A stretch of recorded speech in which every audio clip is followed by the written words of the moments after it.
Hello and welcome to another edition of Gamezillong's collection video. I'm Protomet. I do not have my hat.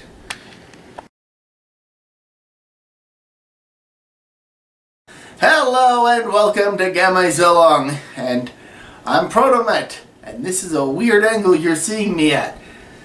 Why is that? Oh God, it's them! Which is a movie that was on the shelf, along with a bunch of other movies. Shall we cover some of them today to show you guys? Okay. I suppose we can start from the beginning. We must Just gotta... the Titans. Just gotta clear some stuff out.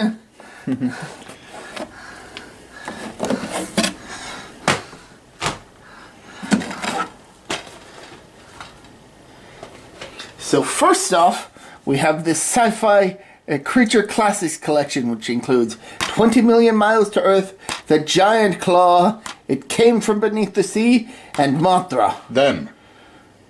The Thing. Yes. I fucked up.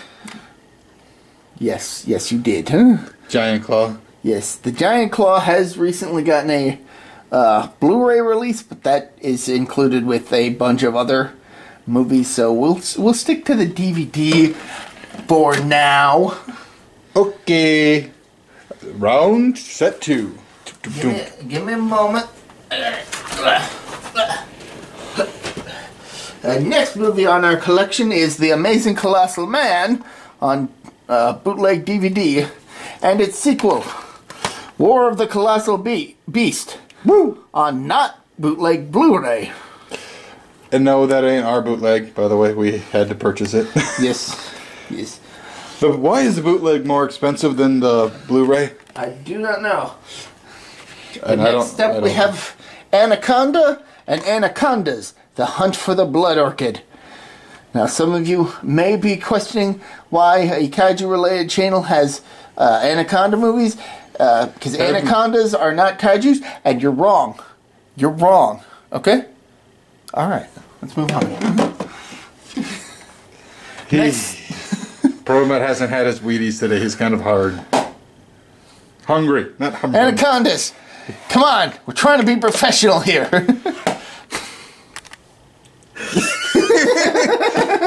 Our fans are judging you. Next up we have the mockbuster Ape vs. Monster, which is clearly a movie that was made to capitalize on Godzilla vs. Kong. And we haven't seen that, so we can't really speak of the matter. Next up we have the Aquabats Super Show Season 1, which I will go into more detail some other time. Mostly because that's a review that's coming out at some point in the near future, so look forward to that. Spoiler. Next up we have Attack from Beneath, which also goes under the title Atlantic Rim. This is another mockbuster, this time based on, Pacific Rim, and from the Asylum, who make a lot of crap. To put it lightly. Actually, it looks like Ape vs. Monster is also an Asylum film. It's got this logo on it. Yeah, there we go. That logo. If you guys could see that. Next we have Attack of the 50-Foot Woman, which we've covered on this channel. Go check that podcast out. Give it a good listen. We could use some views. Yes! Next up, Attack of the Giant Leeches. This is a good movie. This is a pretty good movie. They're not, giant city-destroying size, but they are... They're bigger than human. They're bigger than regular leeches, so it counts as a giant monster movie. Next up, we have Attack of the Giant Teacher. This one was lackluster, but... I thought it was okay, but it is an indie film, and as such, it was released by SRS Cinema, or at least just SRS, which you will notice a bunch on this set are actually from, because they do a fantastic job of releasing indie movies. Next. Next up, we have Attack on Titan, Volume 18, Special Edition, No Regrets, Part 1. Attack on Titan, Volume 19, Special Edition, No Regrets, Part 2. These were included in the special edition releases of the manga versions of 18 and 19, and these are just side stories to the Attack on Titan series, which is what we're talking about next. We've got Limited Edition Part 1. A couple other DVD extras from special editions. This one is from Volume 20, A Sudden Visitor, A Torturous Curse of Adolescence. And then 17, Ilse's Notebook. Oh, a notebook. And of course we've got Attack on Titan Limited Edition Part 2. Okay, by the way, you're not seeing any naughty bits, so shush. Yes, it's actually kind of funny how it censors naughty bits that are non-existent. Exactly. Very much so. Moving along. Get out of here. Iron Titan. He's angry. Next up, we have Attack on Titan Season 2, a special edition version, limited edition, which comes with a book. Have you read that book? It's not like a readable book, it's more like behind-the-scenes production stuff. Oh, so drawings? Drawings, stuff like that, probably background information. I haven't given a good thorough looking. And now we've got Attack on Titan Limited Edition Season 3's Parts 1 and 2 in this nice little box. We've got Part 1 right there, followed by Part 2. And that's actually all of the Attack on Titan anime that I currently have. I do know that the final season does have its Part 1 out currently, and I just have been a little too lazy in actually picking that up yet. But we're not quite done with Attack on Titan just yet, because we've got the 2 live-action movies, Attack on Titan and Attack on Titan 2, The End of the World. Though it's not actually called that in the on the Blu-rays proper for some reason. They are, well, we'll bring that up when we actually have to review them. But getting back to TV shows, we've got the super robot Red Baron, which is actually the first of a trilogy of super robot shows released by Senkosha, and it's pretty good. This is a pretty good mecha. I really like it. I keep bumping the styrofoam on the floor. Yes, the attack the Colossal Titans stand. Mm-hmm. But on the topic of Red Baron, we have Brave Storm, which is a reboot of both Red Baron as well as Silver Kamen.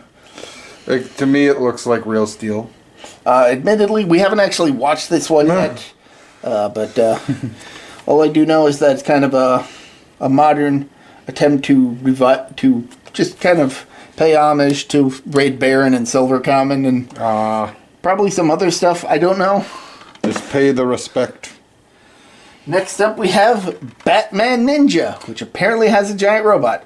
We haven't watched it yet. But the apparently, it's not that good, though. Apparently, but wasn't Batman trained by ninja?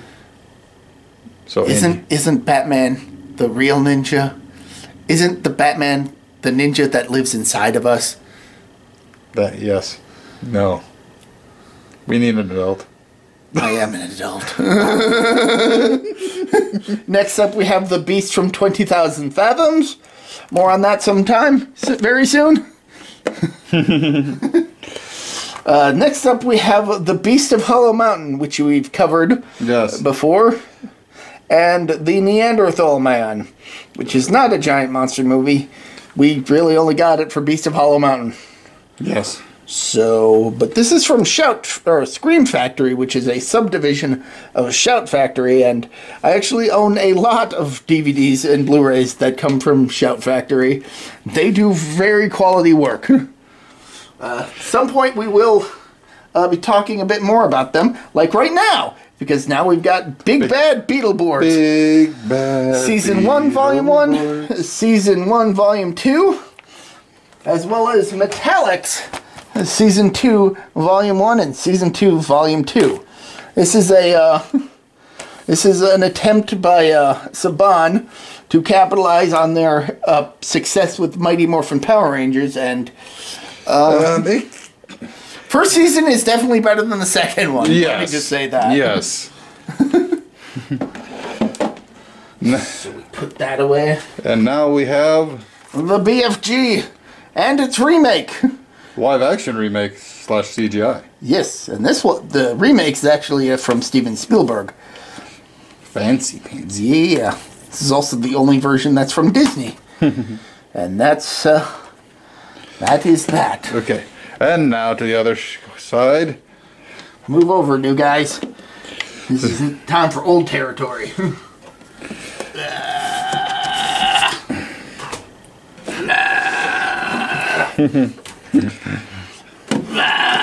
I don't even need to make that noise anymore. No. Next up, we have a Big Man Japan. If you have not seen our review on this, you must watch it. Just watch this. No, just find it. Just look for this and watch it. Yes, this is a great movie. Definitely worth checking out. It's a weird one, but I love it. It's definitely, when we first watched it, it was definitely a mindfuck. In a good way, in the best possible way. Yeah, just like, wait, is he gonna do what now? Next up, we have The Blob. Beware the Blob. And The Blob. Wait. For those of you who are wondering, The Blob and The Blob are two different movies. This is actually the remake Yes. of the movie that came out in the 80s and changed a few things, but it's definitely worth watching. Yes. All three of the Blob movies are quite good. Yes. Even Beware the Blob, which is definitely more of a comedy. Yes. Like, for some reason, I feel that everybody looks at the Blob as being like a cliche creature feature, and It technically is, but it grows to a gigantic size, and that makes us consider it a kaiju. well, that and the movies are actually solidly made. Yes, that too. They are very much enjoyable. So for everybody to just kind of dismiss it as a cliche kind of feels But it is a classic B movie. yeah. Which kind of undercuts just how well made the movies are. So Yes. definitely rambling a bit. So next up we have The Call of Cthulhu, which is actually made by a bunch of fans. And it's a silent film, so that Yes, makes it more interesting. And this actually came out post 2000. 2005 it says on the back. So and admittedly the silent movie treatment for this Works perfectly. oh hell yeah.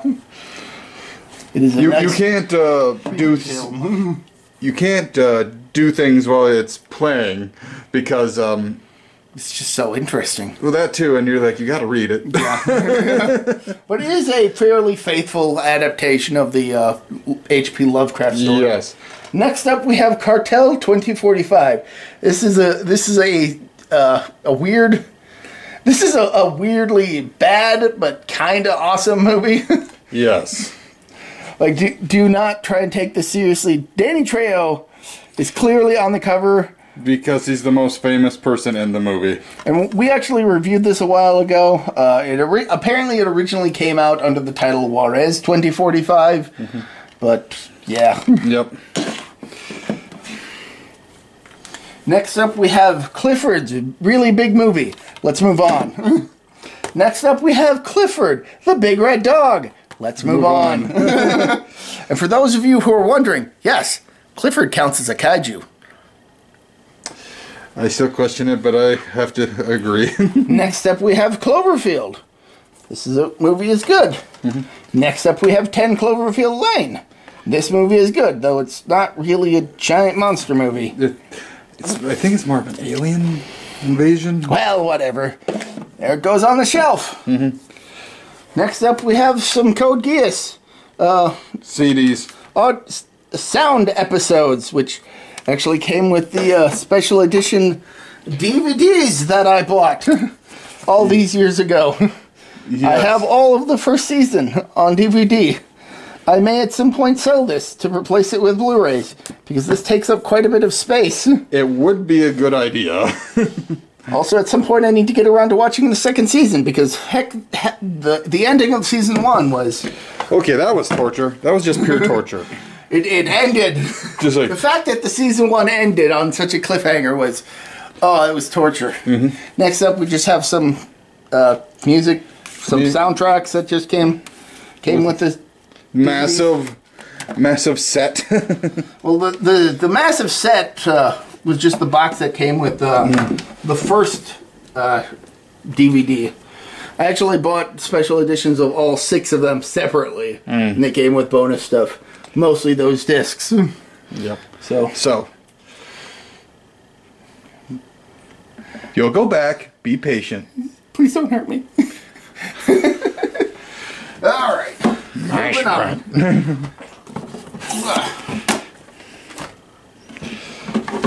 Yep, and we shall begin.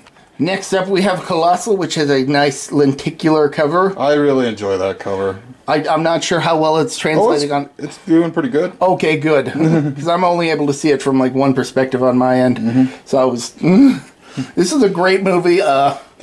Darker than I was anticipating it being, but definitely worth a watch. The next one is... Cutie Honey. This is a live-action version of Go Nagai's manga series. I'm sorry. I've looked some of that up on YouTube, and my God, did I laugh my ass off. Yes. I haven't actually watched this version. In fact, I'm not terribly familiar with Cutie Honey, by and large, but I have seen Cutie Honey the live, which I definitely recommend watching. It's quite good. It's got a good blend of comedy and action. He approves. Next up, we have D-War. Let's move on. Next up, we have the Daimajin trilogy, and I do know that Arrow recently released a more expansive Blu-ray set, but A, I already have this set, and B, it would actually take up more space than this DVD, this Blu-ray. So I think does it have that extra Daimajin? Like the show? No, it does not have the show. If it did have the show, I totally would have picked that up and gotten rid of this, but unfortunately, that's not the case. Now we have... Dead Ant, which is about a rock band having to deal with giant mutant ants. Yep. This one's fine. Yeah. It's entertaining enough. Next, we have Death Kappa. I enjoy it. Yeah, this is a pretty good one. Definitely an indie film, but not through SRS. This is instead through Tokyo Shock, who have released a bunch of other movies of this type. Next is Karate Robo Zarborger, which is based on the television series Denjin Zarborger. I haven't actually finished watching that show. I watched the first few episodes. I have to wait until somebody actually releases subbed versions of the rest of them. So yeah. So I don't really know anything about this movie other than that it's kind of somewhat parodic sequel, I guess, to that or something. I'll figure it out at some point, hopefully. Next up, we have Devilman. Let's move on. All right. Devilman as a series, I've heard good things of. I did at one point start reading the manga and probably will pick it up again at some point. After watching the crossover with Mazinger Z, the movie that they did, I'm definitely interested in checking out the original Devilman anime. So that may be something in the future. But as far as that movie that we have on the shelf, I mostly picked that up for my Mazinger Z video because it was cheap, but I have not heard good things about that movie. Oh, all right. 1 second. He got that off his chest, people. he has emotions. I'm a crybaby, just like Devilman. Next up, we have Digimon the movie, which we will talk about at some point in the near future. Yes. But it's basically a compilation of 3 Digimon movies that are connected to the first 2 seasons of Digimon. Digimon, Digital Monsters. This show is great. Yes, it is. This show, not as great. It's still worth a watch. It's passable. Yeah. It's up there, but it's... Yeah. Also, I've got Digimon Tamers, the 3rd season of Digimon. This one is my favorite season. This is actually written by the guy who did Ultraman Gaia and Serial Experiment Lane. So I haven't seen Serial Experiment Lane, but Ultraman Gaia is a great show and definitely one of my favorites from the 90s, next to Tiga, but that's a topic for another time. And another... In fact, that's actually the reason why these 3 guys are here. Well, of course. I mean, that and the fact that I still had my D-Arc from when I was a kid, so... It just proves how much this fella loves his childhood. Most of it, anyway. Well, yeah. School wasn't so much. Now moving on to Digimon Frontier. Let's move on. I've already done a video talking about how much I don't like this season. But Digimon Data Squad, or Digimon Savers, as it's known in Japan, that one's a keeper. This one's quite interesting. Definitely worth a watch. See, you got to go back. Let's calm down, don't hurt us. Next up, we've got the Kongs moving over here. Cthulhu, be patient. I know you don't like sharing the spotlight, but hold on. We're still on the Digimon train, so let's talk about Digimon Fusions Seasons 1 and 2. That's alright. Yep. I think the 3rd season, which didn't get dubbed, is probably better than the first 2 seasons, but without the first 2 seasons, the 3rd one wouldn't be there. We've got Digimon Story Cyber Sleuth. I haven't played this game, so I can't really speak to it. Should probably get around to it at some point. Could probably be a good Gamezillong gaming. Might be, yeah. Gonna move some stuff aside, because now we're talking about the Digimon Adventure Try series of films. There are 6 of these. It takes up half the shelf. Spot. These are good movies, though. They're definitely worth checking out. But if you're gonna pick them up, maybe pick up the collection that they put out. I think it's a bit pricey, but it's definitely... Is it worth the...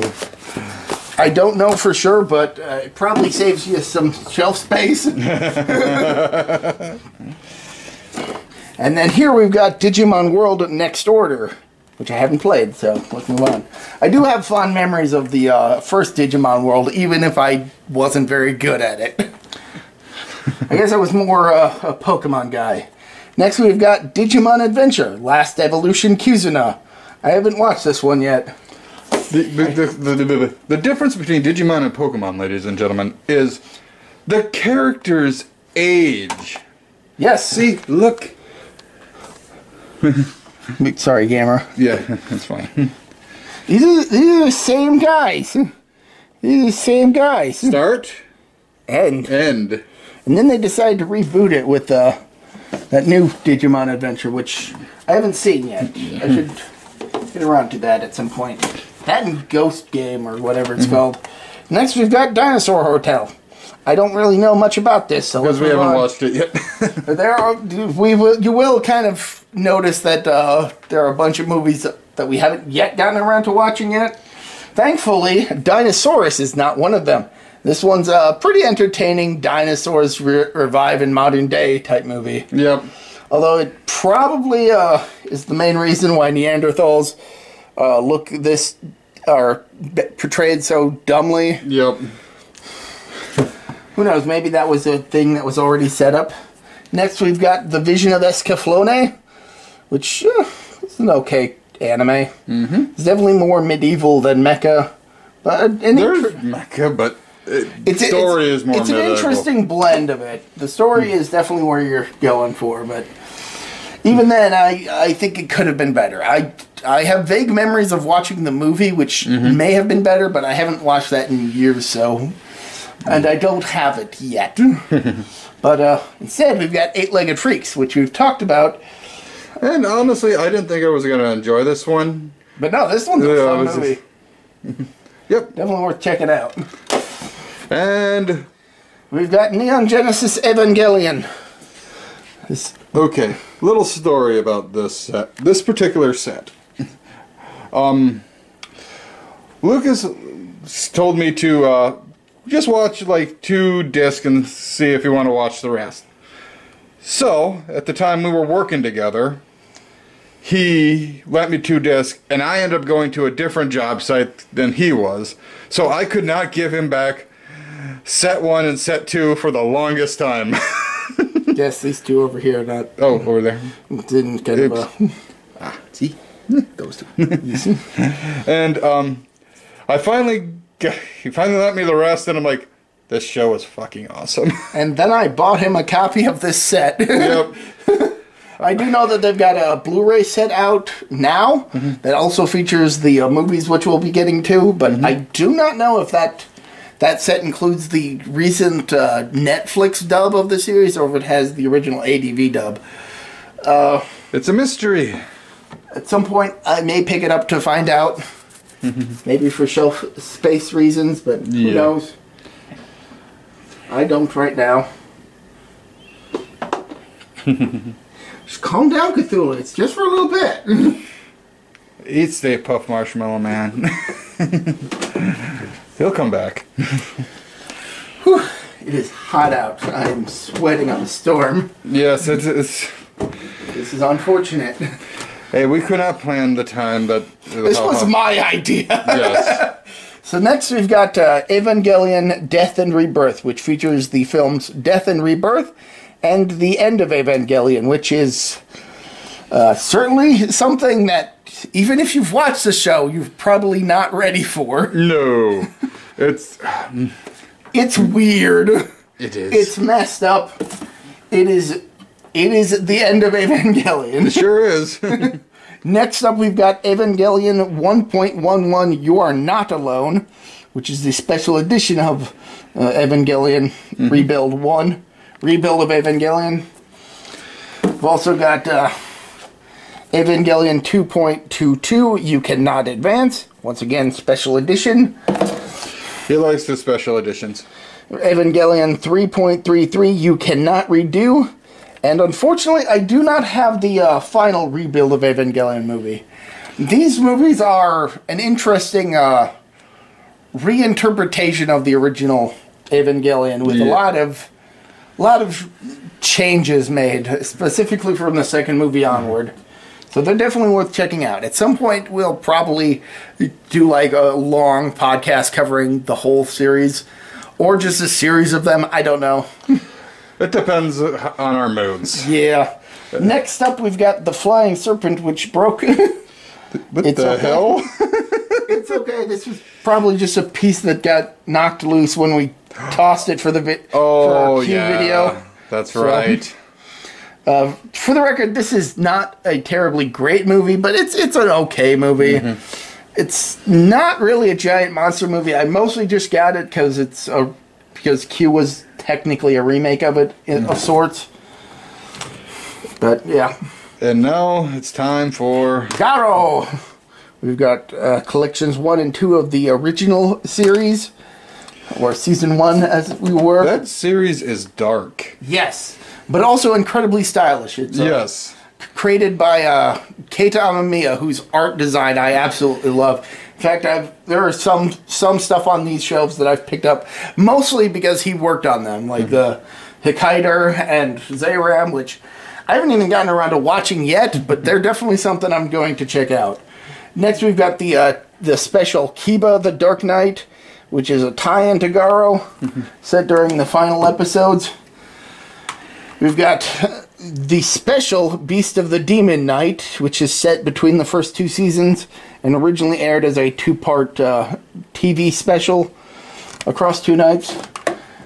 It's good. Then we've got the theatrical movie, Red Requiem. I just love that helmet. Oh, it is a fantastic design. It's kind of a shame that there hasn't been any new Garo stuff in a couple of years, but... hey, who knows? It could come out anytime. Versus Road, I can definitely understand. It wasn't as good as it could have been, but it was certainly interesting. Next up, we've got the sequel series, Makai Senki, which just continues the adventures of our main hero. Right, Koga. It's Koga. First I was gonna say his dad's name, then I was gonna say his son's name. I don't have the show that his son's a part of yet. But that Makai Senki is a good world building season. Like, I feel that the first season is better than the second one, but I feel that the second one is definitely worth watching for how it expands the lore. Next, we've got the second Garo anime, Crimson Moon, which is actually the earliest occurring in the Garo timelines because it takes place during the, what period of Japanese history is it? I can't remember. It's like pre-Sengoku or something. Pre-warring state, so it's like old. But what I like about this series is that it takes some Japanese folklore and mythology and kind of reinterprets it as part of the Garo franchise, which is nicely done. So you'll probably see a lot of stuff that, if you're familiar with Japanese folklore, you'll probably recognize. Next up, we've got the first animated series, Curse of the Sealed Flame, which is not referred to as such on the Blu-rays because this one... of reasons. This one takes place during the Spanish Inquisition, and it has a pretty dark opening bit. Nobody expects the Spanish Inquisition. But no, this one's pretty good. This one's pretty good. It's also followed up by a sequel, The Garo Divine Flame, which I haven't watched yet, so I can't comment. Just yet. If you can tell, Protomet is a big fan of Garo. I'm a big fan of Garo and just tokusatsu shows in general. Yes. And the fact that Garo is one of the few that I have actually managed to make it to the U.S. in some capacity has delighted me. Then we get the third anime, Vanishing Line, which thankfully comes in one single set. This one is an interesting one because it's set in the modern day. Ooh. Which is admittedly similar to the other Garo seasons, except that there's definitely more of a focus on like standard, somewhat futuristic technology. But it's also like half a road trip series. And that's pretty cool. Definitely worth checking out. Moving away from Garo, we have Garuda. It started with a G, so it had to be by them. Yes, I'm trying to remember where this come from. I think Thailand, I want to say. I enjoyed that movie. Yeah, this one's quite good. Yeah, it's pretty much based on the folk tale or the mythology regarding Garuda. Yeah.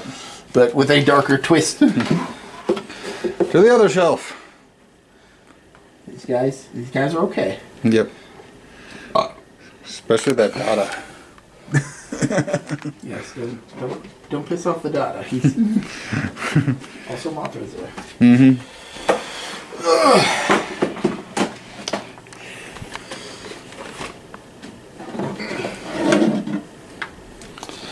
I just realized we've kind of skipped over Gamera, which I think we talked about this set in the toy collection video.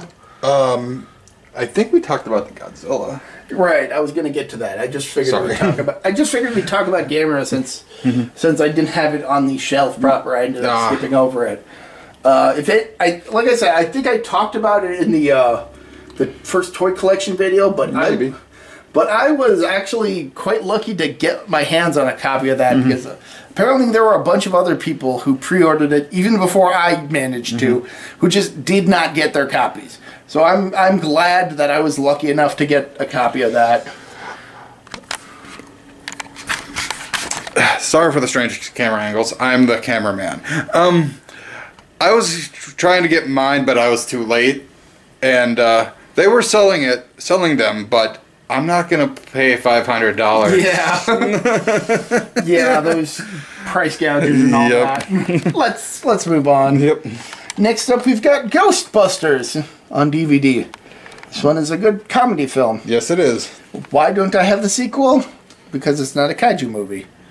I mean, unless you count the Statue of Liberty, but she kind of functions more like a mecha. So maybe I should pick up the second movie. Technically, it is. Anyway, next up we've got the Killer Shrews and the Giant Gila Monster. A pair of cheap movies.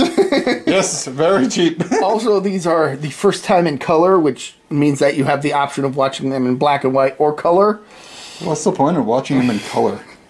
We have covered the Killer Shrews at some point earlier. We haven't gotten around to the Giant Gila Monster. We watched it. We have watched Giant Gila Monster. We just haven't gotten around to reviewing it. Next up, we have Johnny Sucko and his Flying Robot, the American dub of Giant Robo, which originally started off as a manga series and then later became an anime written by the same guy who did Digimon Tamers. Coincidence? Kinda.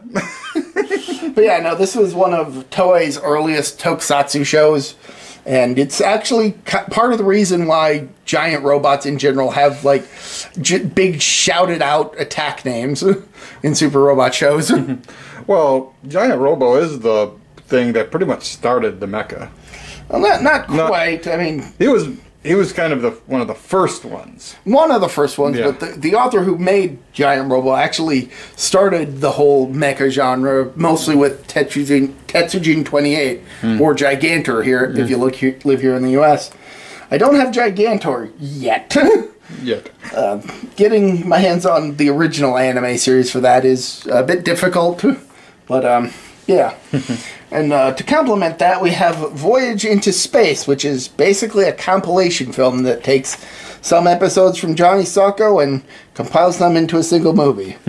Doesn't really do Giant Robo justice, to be honest. But it does at least take footage from both the first and final episodes and several in between. So at the very least, it gives a decent encapsulated review. Next up, we have Giant Monster Playset, which is actually a short film. Yes, very short. Definitely worth checking out, though. I kind of liked it. Next up, we have Icons of Sci-Fi Toho Collection, which features the H-Man, Battle in Outer Space, and Mothra, which is not... which is in the G section because it's part of the Godzilla series, which brings us to this one.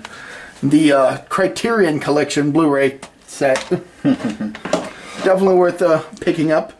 Although, admittedly, it's kind of bulky, so you may want to get like a separate Blu-ray box and like maybe get your hands on some of Matt Frank's original cover art for that, because that I've seen pictures of people who have opted to just take the Blu-rays and put them in a Blu-ray box, a smaller Blu-ray box but like at the same time still keeping this. So, so that is an option. Not something that I have done, but yeah, that contains the entire Showa era Godzilla franchise, including both versions of the original Godzilla and King Kong vs. Godzilla. Yep.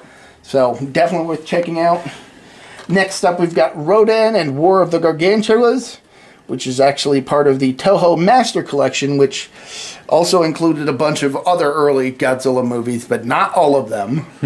Like a number of them are a number of the movies that were part of that collection are in this set, but a bunch of the movies that are in this set weren't in that collection. No.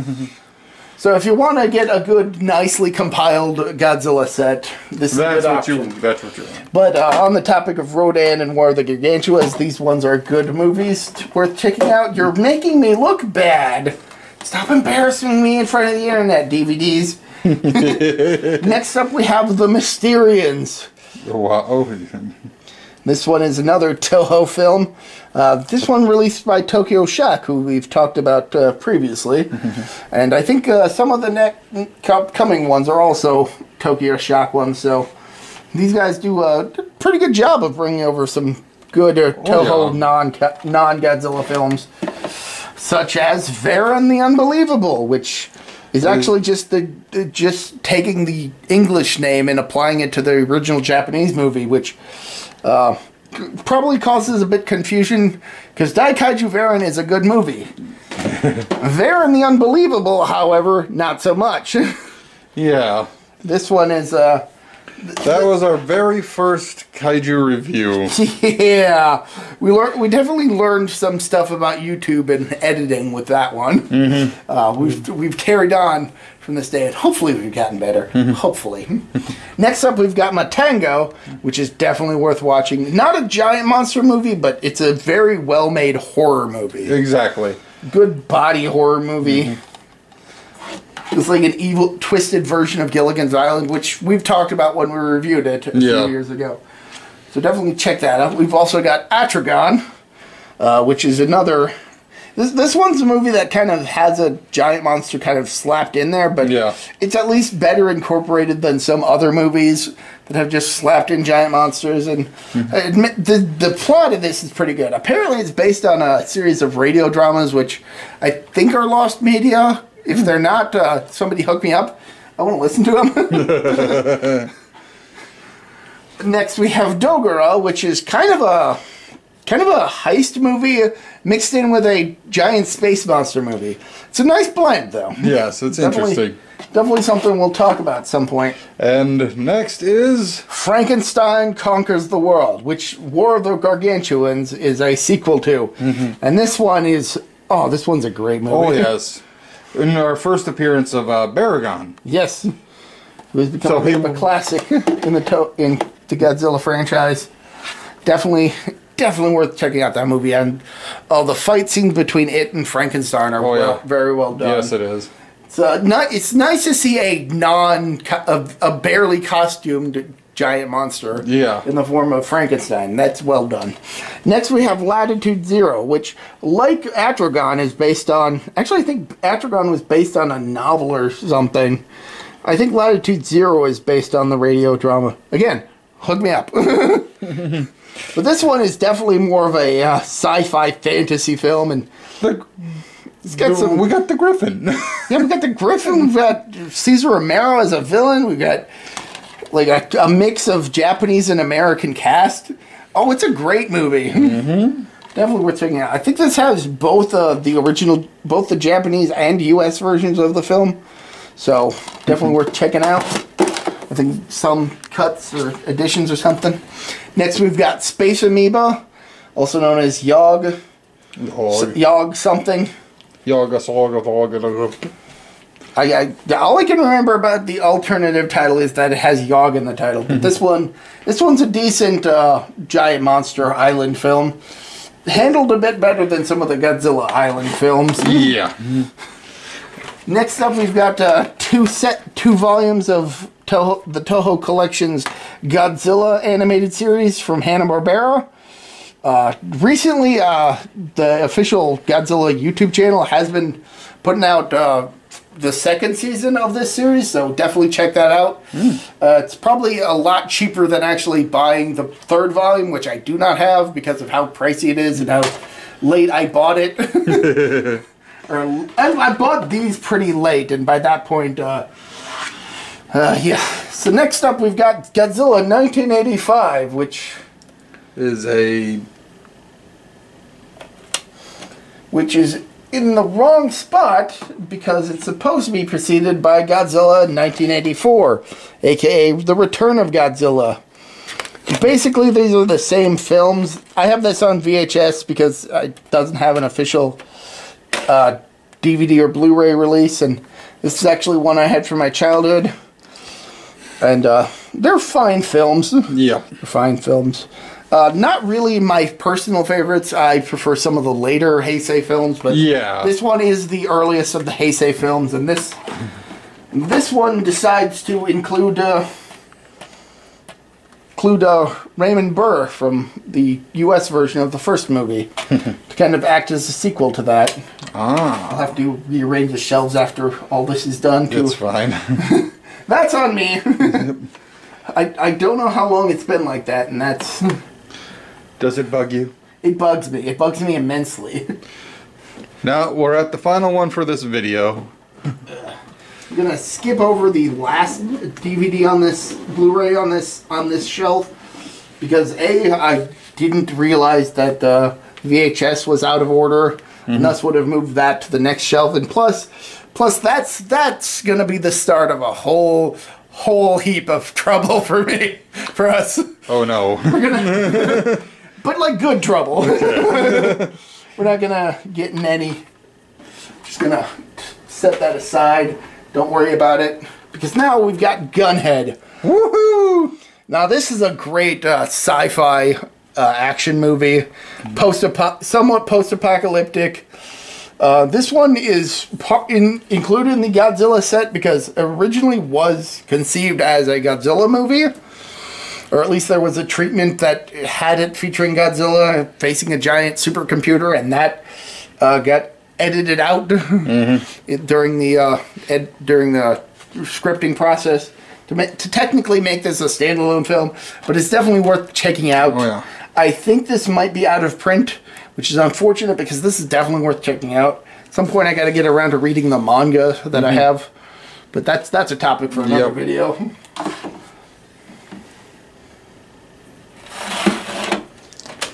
So that you don't forget to do this. Next up, we've got Godzilla vs. Biollante. Yes. Which is the only one, aside from a Return of Godzilla, that was not included as part of Sony's releases of the Blu-ray films. So this one's Miramax instead of Sony. And this one I hear is out of print as well and a bit difficult to pick up. Well, good thing we have it. Apparently there is a... Apparently, I say as though I don't know. Also on the shelf, we've got another version of this movie that includes a couple other movies. Yeah. But at some point, I'm going to replace that with the other movie on that set that I don't have another copy of. But this one is a good Godzilla movie. Definitely worth checking out. The first one to actually be part of the Heisei period. Yes. The 84 film technically came out before the switch over to Heisei by a few years. So next up, we've got Godzilla versus King Ghidorah and Godzilla and Mothra: The Battle for Earth. Good couple films we've covered. We've covered a couple of them, or one of them. Next up, we've got Godzilla versus Mechagodzilla 2 and Godzilla versus Space Godzilla. Very nice. Very nice. Next up, we've got Godzilla vs. Destoroyah and Godzilla vs. Megaguirus, which is actually kind of a bit of a split, because Destoroyah is the final Heisei film, and Megaguirus is actually the second Millennium Era film. A little oopsie there, but... I wouldn't really call it an oopsie, more like they released it on this to give us a 2-pack. Yeah. Because I think the first Millennium film was kind of enough on its own. Next up, we've got The Rebirth of Mothra 1, 2, and 3, which features the entire collection of the Rebirth of Mothra series. I do know that there have been some DVD releases of these Sony sets, and when it comes to The Rebirth of Mothra, the DVD set for that only includes the first 2 movies. Yes. It does not 3 is hard to find. Unless you get this collection. Yes. Definitely worth it. Definitely worth it. Next up, we've got Godzilla. Let's move on. No. Okay, let me just say, this movie is okay. If they just take the name Godzilla off of it and we gave it a different name, it'd be fine. Zilla is fine. But thankfully, out of it, we got Godzilla the series, which is definitely worth checking out. Way better than the '98 film. Also, in a weird way, it's kind of almost feels like a bit of a remake of the Hanna-Barbera cartoon. A little bit. It does have like some shared elements. It's definitely 2 separate shows that just happen to share. Let's say it grew up a little bit. Yeah. Next, we've got Godzilla 2000, also called Godzilla 2000 Millennium, and this one was one of the more recent Godzilla movies to actually hit theaters. This was Toho's response to the '98 movie. Yeah. How poorly made that one was. It's like, well, if the Americans can't do it right, let's do it right ourselves. Pretty much. Which then follows up for the Godzilla vs. Megagearus, and then Godzilla, Mothra, and King Ghidorah, giant monsters all out attack. As well as Godzilla against Mechagodzilla, which is weird that it's not included on this set, which has Godzilla Tokyo SOS and Godzilla Final Wars. See, there it should be there or. Technically, these are the correct release order, but these two movies are the only two in the Millennium series that actually have continuity between the two. They're officially sequel. Yeah, this one's a sequel to this one, and it just kind of feels odd that they're on two separate sets. I mean, I get why, it's just that in practice, Final Wars is definitely worth checking out. Yes.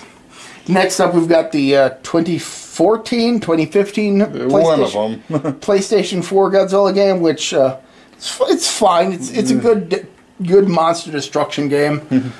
Haven't played it a whole lot for a long while, but I did enjoy it when I did. I got sick of it because my nephews made me play it. There you go. Next up, we've got Shin Godzilla, which is actually the first entry in the Shin universe, I guess.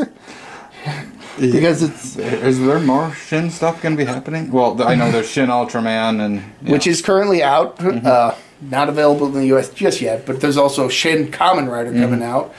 And those three, along with Evangelion, are being basically grouped together as part of a sort of shared metaverse. I don't think any of them are actually connected outside of the fact that... They just have Shin in the name? Outside of being worked on by Hideaki Anno. Okay. So, but fun fact, Shin Godzilla, apparently he shows up in Shin Ultraman as Shin Gomera, or Shin Gomez. Which is funny when you consider that the original Gomez was a redesigned Godzilla costume. Just with a little fin on its neck? No, that was Jiras. Gomez was one of the first Ultra Q kind. Oh. With like the horn on it. Yeah, I got it. Yeah, that's a nice touch. I know some people have complained about that. I haven't yet seen Shin Ultraman, but I do know that, and I do know that some people have complained about it. I just enjoy the fact that it's a nice homage to the original Gomez. Yes. So, next up we've got Gorgo. Oh, yes, I really love this movie. Yes, this one's a very good one. England, was it? Yes, though I think it was at some point a co-production with maybe Toho or Subaraya. I think that's information I'm getting from Kaiju for Hipsters, which I talk a bit more about in a video that's coming out next week. Or at least patience, people, patience. Next week at the time of this video's release, at least. So. Next up, we've got Grabbers, which is set in, I think, Ireland. And we have not watched this. We have not watched this one yet, but James Rolfe recently did a video, I think a couple Halloweens ago. Maybe it was last October, maybe the October before, but he did a pretty good talk-up of this one. So definitely going to look forward to that. Okay. Next up, we have The Great Buddha Arrival, which is a remake of a Lost film. Okay. And this is another SRS release, so definitely an indie piece. And also, here, hey, look, it's the same guy from the 90s Gamera trilogy and Garo and a bunch of other SRS kaiju movies. They can just book him easily, I think. Clearly, the fact that he keeps coming back for these kind of movies shows that he likes doing them. He has fun with them. Next up, we've got Gridman, the Hyper Agent, also known as Denko Chojin Gridman. I quite enjoy this 90s tokusatsu show. It was supposed to have gotten a sequel, but it never did because the series is actually pretty short. I just couldn't get into it for some reason. And that's completely fair.